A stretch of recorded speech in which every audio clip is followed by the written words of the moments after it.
మీరేం చేస్తారో తెలీదు. మగధీరుడు అల్లూరి సీతారామరాజుగా మొత్తం జీవించేశాడు.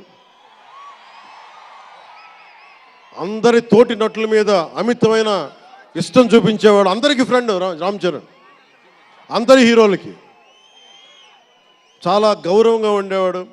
సంవత్సరానికి 100 రోజులు మా నాన్న ఏ పేరు మీద ఏం తలుచుకొని పెట్టాడో తెలియదు, కానీ 100 రోజులు, సంవత్సరంలో 365 రోజులు, కనీసం 100 రోజులు అయ్యప్ప స్వామి మాల అంటాడు, ఆంజనేయ స్వామి మాల అంటాడు. ఎందుకురా చేస్తామంటాను అప్పుడప్పుడు. క్షమించాలి రామ్ చరణ్ గారు రే అంటున్నందుకు, పర్లేదు కదా.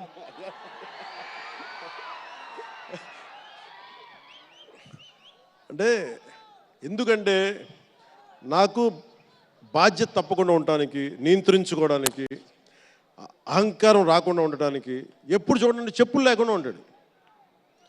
అంటే నాకే అనిపిస్తుంది, కనీసం నేను వేసుకునే చెప్పులు కూడా వదిలేడానికి ఇబ్బంది పడతాను అప్పుడప్పుడు. అలాంటిది రామ్ చరణ్ చెప్పులు లేకుండా, మామూలు హీరో కాదు, హాలీవుడ్ దాకా వెళ్ళాడు, ఆస్కార్కి వెళ్ళాడు. అక్కడికి వెళ్ళి ఎంత గుండె ధైర్యం అంటే, నేను చెప్పులు వేసుకుంటా, అవసరమైతే మంచి సూటు బూట్ వేసుకుని తయారవుతాడు, లేదంటే అయ్యప్ప స్వామి మాలేసుకుని కనిపిస్తూ ఉంటాడు.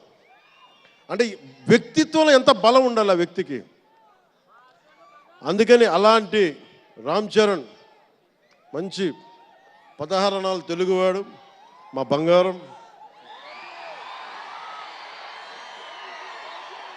మా తమ్ముడు. ఒక తల్లికి పుట్టకపోయినా కానీ నా తమ్ముడు. ఎప్పుడు ఎదిగే కొద్దీ ఒదిగుండేవాడు. అతనికి మరింత విజయం కలగాలని, అద్భుత విజయాలు కలగాలని మనస్ఫూర్తిగా ఒక బాబాయ్గా కాదు, ఒక అన్నగా ఆశీర్వదిస్తున్నాను.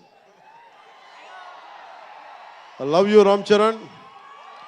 I love you all.